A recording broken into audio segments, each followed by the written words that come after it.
నమస్తే.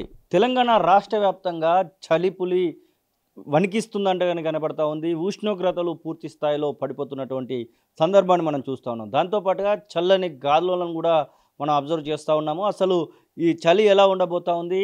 పూర్తిగా ఎన్ని రోజుల పాటు ఈ యొక్క వణుకుడు అనేది మనం అనుభవించబోతా ఉన్నాం. అడిగి తెలుసుకుందాం. మనతో పాటుగా ధర్మరాజు వెదర్ సైంటిస్టు హైదరాబాద్ వాతావరణ కేంద్రం నుంచి ఉన్నారు. సార్ నమస్తే. ఏంటి అసలు చలికాలము మొదలైంది. మొత్తానికి నవంబర్ మూడో వారంలోనే పూర్తిగా గజగజ వణికిస్తున్నట్టు కనబడతా ఉంది. అసలు వెదర్ టెంపరేచర్ లెవెల్స్ ఎట్లా కనబడతా ఉంది? ప్రస్తుతం కనుక తెలంగాణ రాష్ట్రంలో కనుక చూసుకున్నట్లయితే ప్రస్తుతం కనిష్ట ఉష్ణోగ్రతలు సాధారణం కంటే కూడా తక్కువ స్థాయిలో మనకి కొన్ని చోట్ల కనిపిస్తున్నాయి. ముఖ్యంగా చూసుకున్నట్లయితే ఉత్తర తెలంగాణలో మనకి ఈ యొక్క పరిస్థితులు ఎక్కువ కనిపిస్తున్నాయి. అలాగే దక్షిణ తెలంగాణ భాగమంతా చూసుకున్నట్లయితే సాధారణ స్థాయిలో ఈ యొక్క కనిష్ట ఉష్ణోగ్రతలు కానీ గరిష్ట ఉష్ణోగ్రతలు అనేవి నమోదవడం జరుగుతుంది.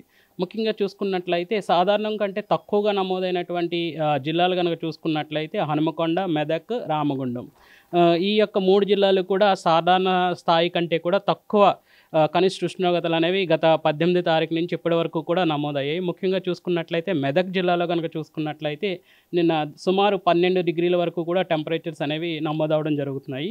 ఇవి సాధారణం అంటే చూసుకుంటే సాధారణంగా 16 డిగ్రీల వరకు నమోదవ్వాల్సిన కనిష్ట ఉష్ణోగ్రతలు 12 డిగ్రీల వరకు కూడా నమోదవుతున్నాయి. అంటే సాధారణం కంటే 4 డిగ్రీల టెంపరేచర్ అనేది డ్రాప్ అనేది ఇక్కడ కనిపిస్తుంది. అలాగే చూసుకున్నట్లయితే ఆదిలాబాద్లో కూడా గత 18వ తారీఖు నుంచి కూడా గ్రాడ్యువల్గా ఈ యొక్క కనిష్ట ఉష్ణోగ్రతలు అనేవి మనకి కనిపిస్తున్నాయి. ఇవి కూడా చూసుకున్నట్లయితే 12.7 డిగ్రీల వరకు కూడా నమోదవుతున్నాయి. చూసుకున్నట్లయితే సాధారణంగా ఇక్కడ నమోదవ్వాల్సిన 16 డిగ్రీలు, కానీ 3 డిగ్రీల డ్రాప్ అనేది ఇక్కడ మనకి స్పష్టంగా కనిపిస్తున్నాయి. అలాగే చూసుకున్నట్లయితే ఇంకా రామగుండంలో కూడా సుమారు 3 డిగ్రీల వరకు కూడా డ్రాప్ అనేది కనిపిస్తుంది.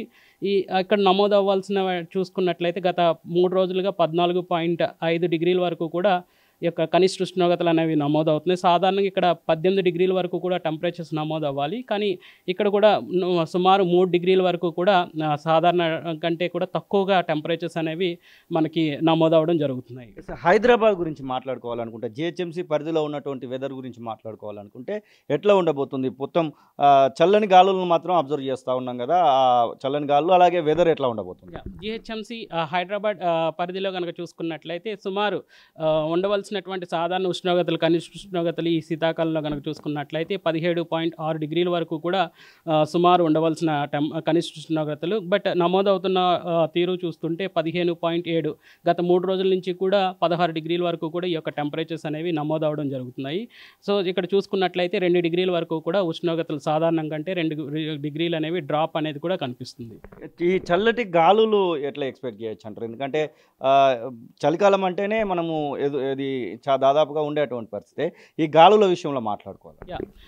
సర్వసాధారణంగా ఈ శీతాకాలం అనగానే దక్షిణ భారతదేశానికి ఫస్ట్ ఈ యొక్క అక్టోబర్ చివరి నుంచి నవంబర్లో స్టార్ట్ అవుతూ ఉంటుంది. అది గ్రాడ్యువల్గా చూసుకున్నట్లయితే మధ్య భారతదేశము, తర్వాత చూసుకున్నట్లయితే ఉత్తర భారతదేశం వరకు కూడా ఇది కొనసాగుతుంది. డిసెంబర్, జనవరి, ఫిబ్రవరిలో ఉత్తర భారతదేశంలో కూడా ఈ యొక్క చలి తీవ్రత అనేది అధికంగానే ఉంటుంది. దక్షిణ భారతదేశంలో ఈ ఉత్తర భారతదేశం కంటే కూడా దక్షిణ భారతదేశంలో ఈ యొక్క చలి తీవ్రత అనేది సాధారణంగానే ఉండే అవకాశాలు ఎక్కువ ఉన్నాయి. ముఖ్యంగా తెలంగాణ భాగంలో కనుక చూసుకున్నట్లయితే ఉత్తర తెలంగాణలో ఈ చలి తీవ్రత అనేది ప్రస్తుతం ఎక్కువగాను, దక్షిణ తెలంగాణలో సాధారణ స్థాయిలోనూ ప్రస్తుతం కనిపిస్తుంది. దీంతోపాటు శీతాకాలం అనగానే పొగమంచు కూడా సర్వసాధారణంగా మనం చూస్తూ ఉంటాము. ఈ యొక్క సర్వసాధారణంగా నగర శివార్లో ఈ యొక్క పొగమంచు అనేది ఎక్కువగా నమోదవడం కూడా ఈ యొక్క సీజన్లో మనం చూస్తున్నాం. రాత్రి పగళ్ళలో ఏమన్నా మార్పులు జరగడానికి అవకాశం కనబడతా ఉందా? ఎందుకంటే ఈవినింగ్ తొందరగానే సన్సెట్ అవ్వడము, మళ్ళీ తెల్లవారి కొంచెం లేటు సన్ రావడం ఇట్లాంటివి చూస్తూ ఉంటారు.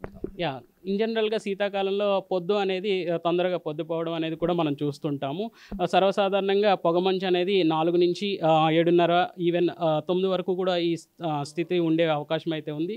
రోజు పొడిగించే కొద్దీ కూడా ఈ యొక్క పొగమంచు అనేది నెమ్మదిగా తొలగిపోతూ ఎండ తీవ్రత అనేది కూడా గత కొన్ని రోజుల నుంచి చూస్తున్నట్లయితే సాధారణ స్థాయిలో కనిపిస్తుంది.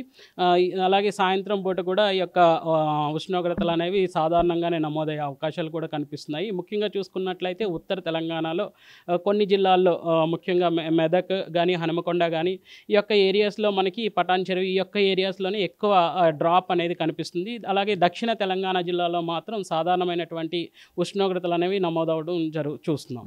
అంటే శీతాకాలంలో కూడా వర్షాలు పడినటువంటి సందర్భాలు కొన్ని సందర్భాలు చూసాం. తెలంగాణకు అట్లాంటి మార్పు ఏమైనా కనబడతా ఉందా? ప్రస్తుతం కనుక చూసుకున్నట్లయితే తెలంగాణలో పెద్ద చేంజెస్ అనేవి ప్రస్తుతం నమోదవుతున్నటువంటి టెంపరేచర్ కనుక చూసుకున్నట్లయితే సాధారణ స్థాయిల కంటే కూడా 2 డిగ్రీలు తక్కువగానే ఈ యొక్క టెంపరేచర్స్ కనిష్ట ఉష్ణోగ్రతలు అనేవి నమోదవడం జరుగుతున్నాయి. అలాగే చూసుకున్నట్లయితే గరిష్ట ఉష్ణోగ్రతల్లో కూడా సాధారణం కంటే స్వల్పంగా తేడా ఉన్నప్పటికీ కూడా ప్రస్తుతం అయితే టెంపరేచర్స్ అనేవి సాధారణంగానే నమోదవుతున్నాయి. రానున్న 3 రోజులు కూడా కొంచెం టెంపరేచర్స్ డ్రాప్ కనిపించినప్పటికీ మళ్ళీ సాధారణ స్థాయికి వచ్చే అవకాశం కూడా కనిపిస్తుంది. జనవరి వరకు మనము ఎట్లాంటి టెంపరేచర్ ఎక్స్పెక్ట్ చేయొచ్చు అంటారు? గతంతో పోలిస్తే ఈసారి డ్రాప్ ఏమైనా గట్టిగా ఉండే అవకాశం కనబడుతుంది? ప్రస్తుతం మనకున్నటువంటి శీతాకాల సమాచారం ప్రకారం మనకున్నటువంటి క్లైమటాలజికల్ ఇన్ఫర్మేషన్ ప్రకారం కూడా గతంతో పోలిస్తే ఈ యొక్క సంవత్సరం కనుక చూసుకున్నట్లయితే అంత చలి తీవ్రత అనేది మాత్రం ఉండదనే మనకున్నటువంటి క్లైమటాలజికల్ ఇన్ఫర్మేషన్ మాత్రం తెలియజేస్తుంది. బట్ మనకి ప్రస్తుతం గత 18 తారీఖు నుంచి గత 4 రోజులు కనుక చూసుకున్నట్లయితే మెదక్, హనుమకొండ అలాగే కొన్ని చోట్ల పటాన్ చెరువు చూసుకున్నట్లయితే ఇటు రామగుండం వైపు కూడా కొంచెం డ్రాప్స్ అనేవి కనిపిస్తున్నాయి. బట్ ఇవి కొనసాగి ఈ యొక్క పరిస్థితులు రానున్న 3-4 రోజులు కూడా కొనసాగి తర్వాత సాధారణ స్థాయికి వచ్చే అవకాశాలు కూడా ఎక్కువ కనిపిస్తున్నాయి. అసలైన తొలి వెలుగు. ఫాలో వాట్సాప్ @తొలి వెలుగు official.